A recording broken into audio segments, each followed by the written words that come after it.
Hello, everyone, and welcome to another episode of Between Two Brokers.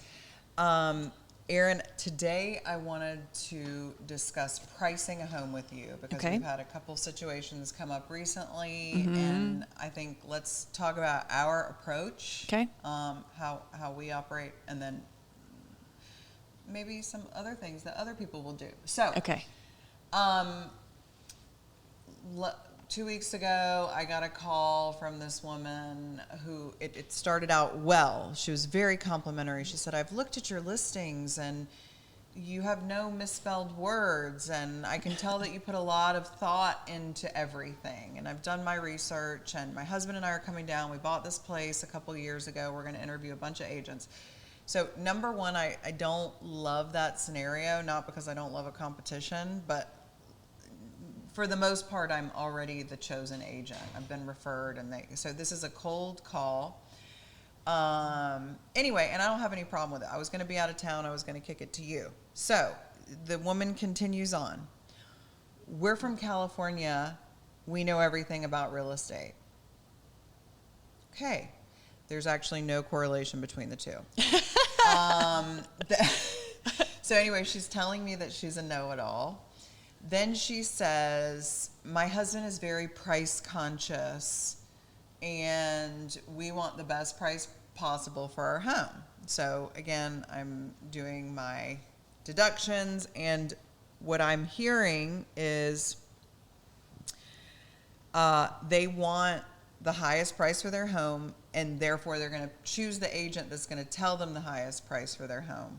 So I just flat out asked her if that was their strategy, and she said yes. Mm-hmm.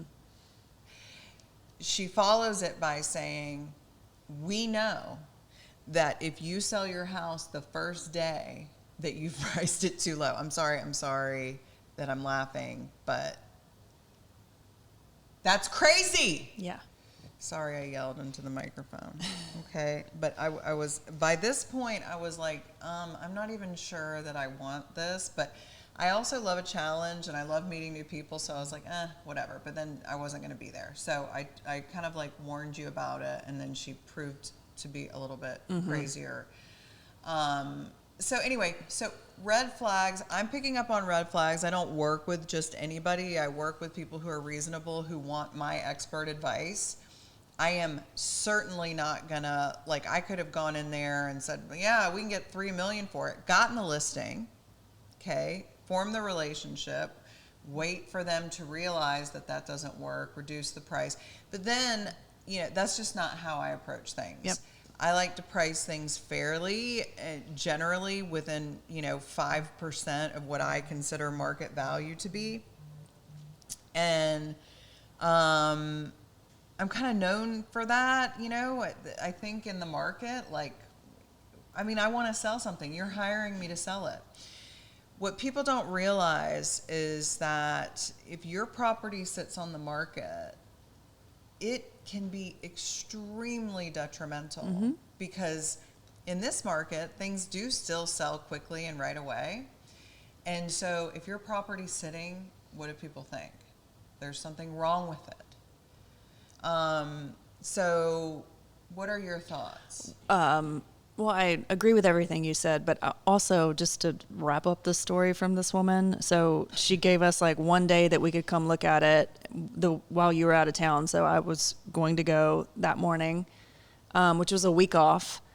And so it was a Thursday. The Friday before that, so 7 days earlier, she calls and leaves me this voicemail.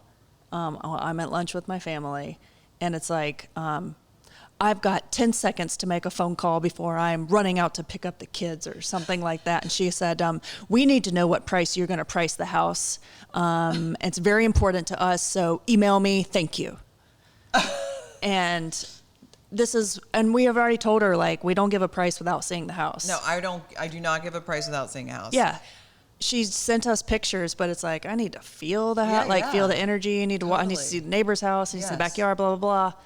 And she, so I just called her back and just said, this is not a fit. No, what you're looking for does not, your goal does not align with our strategy. Yeah. And I'm not going to give you a price without being in the house. And then couple days later, she follows up with a text to both of us that says, I didn't hear from you.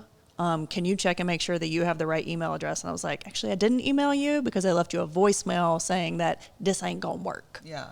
I can't wait to see who gets the listing. Yeah, I guess we will keep an eye on it.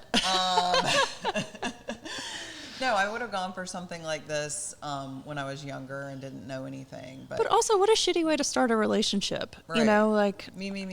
Yeah. You have 10 minutes to email me what you think. Fuck off. Right.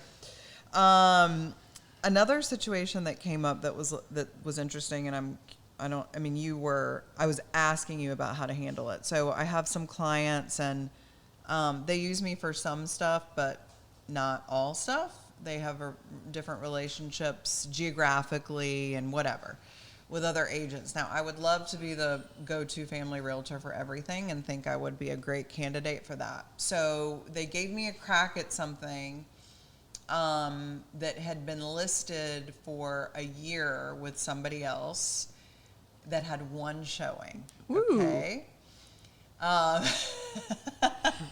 Now, if you've had one showing in a year, okay, there's one problem. I don't need to see the house, nothing like that, okay? Somebody is really totally blowing you me up. Big time blowing me up.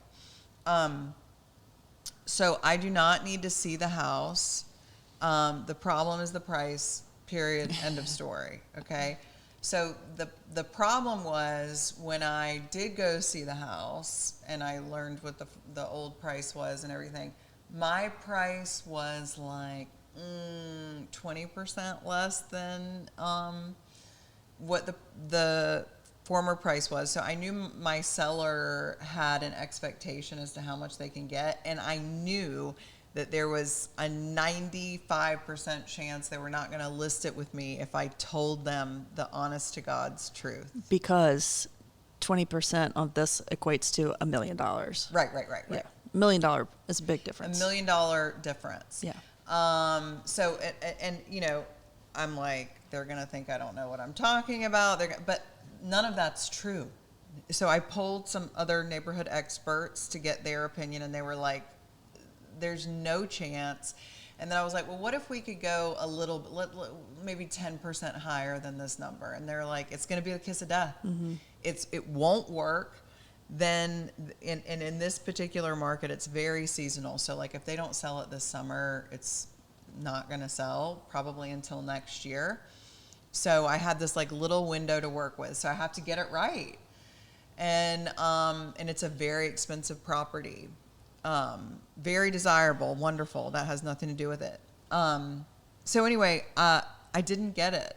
Oh, really? Mm-hmm. Oh, I did not get it, but I did not compromise my values. You know what? And that place is like 45 minutes away, and you would have wasted a lot of time driving out there. I mean, that doesn't matter. I'm like that's the thing. Is that no, but I'm saying like if they would have said you can have it if you listed at this price. Well, and that would have been fruitless. I gave them the option. So this is another thing, you know, because I have a relationship with my client. So I said, if you think I'm off, I am willing to do it at a higher number for a period of time, but then we have to reduce it to my price. I do that. Mm-hmm. So I always tell people when I'm pricing stuff, I'm like, look, this is a collaborative effort. The price I'm going to give you is the price I think that's going to do the trick. And you really want to get it sold within the first week in this particular market. I mean, in most of the markets that we work in, we're still like I'm still doing multiple offers. I don't know about you, but like for my buyers, I'm writing multiple offers. So anyway, you know, I think everybody has a different approach, and there are agents that will do like whatever it takes. I mean, I think I have a whatever it takes mentality about a lot of things, but mispricing a home has caused me and my clients a significant amount of stress, false hope. I think it can also break the relationship. So if you if you're like, yeah, like let's just go in and see what happens, right? And you don't sell it, and I was thinking about that long term. I'm like, all right, if I get this and I fail, then I definitely don't become the family realtor. Yeah. So I have to get it and I have to nail it. And that all comes down to price. And I can market the shit out of it. Like, we've got the best marketing team and everything, but the price needs to be reasonable and within market value. I just find a lot of, anyway, I think that kind of like wraps up my whole like pricing spiel. And the thing is, the way that the market was at the beginning of last year was you could actually slap a price on anything and get away with it, but that's but not $1 million over. I don't care what the house is. Yeah. So how did you feel when you learned you didn't get it? Well, they didn't go with somebody else. They just said, we're just not going to sell it at that price. So, no, I knew, like I said, I mean, based on experience, I said I wasn't going to, a 95% chance I'm not going to get the listing, being honest with them about what I think the market value is. And the thing is, they're going to make so much money on this property, and just, they only bought it 2 years ago, that I'm like, just wait. I think they should sell it. If they're not using it, it's a second home. Like, they're going to make a ton of money already. Oh, no matter, even if they list it at your price. Exactly. Okay. Even if they list it at my price. A significant appreciation has occurred since they bought it. But it's not good enough for them. And they have other properties that they're going to try to focus on selling. And so anyway, all of this is a helpful exercise, a valuable exercise. And that's why I say, like, you know, people are like, oh, I don't want to waste your time. I'm like, that's like the majority of what I do is kind of that. And hopefully it comes back around and it's not a waste of time. And I do get this listing and I do get the sale. Obviously that's the goal. But, you know, we're in situations all the time where I think, especially like a lot of our newer agents don't have the confidence with pricing. And I think you just have to be totally honest with people and then give them the option to see what they want to do. I mean, the seller, you know, it's a personality thing. And some sellers want to like test the market. And I'm like, well, that's unlikely to work. We can do it for a little bit of time. But I've seen a lot of listings be taken down and then come back on at new prices as a strategy, which that's something that you can do too. I think you can look at the history, but it's the pricing is the most important thing. Yeah. And we also had a new agent in our office this week reach out to us the night before she was going to a listing appointment, and she sent us some information about the property, and then she said what the seller was expecting, because one close by sold for 1.2. Here's that one. And immediately both of us responded separately and said, you cannot compare a 1.1 to a 2.2 and expect to get the same price. Yeah. And that is what the seller is expecting. Yeah. You know, I don't know how it went, because I haven't followed up with her, but you know, there was a chance that because she's new and she's eager for business, she would have said, yeah, 1.2. Yeah. You know, right. The price that he wanted, but those are not apples to apples. Yeah, I mean, what the seller wants and what the market price is, they're completely unrelated numbers. Yeah. So as agents, we have to do our best to honestly guide people to, you know, what's going to help them achieve their goal. And if they've hired you to sell it, then you better give them the price it's going to sell it. So tell the truth. That's what we're saying. Thank you so much for tuning in. Don't forget to rate, review, and subscribe. Check us out at Smith Spencer Real Estate on Instagram and at Between Two Brokers, and we will see you next time.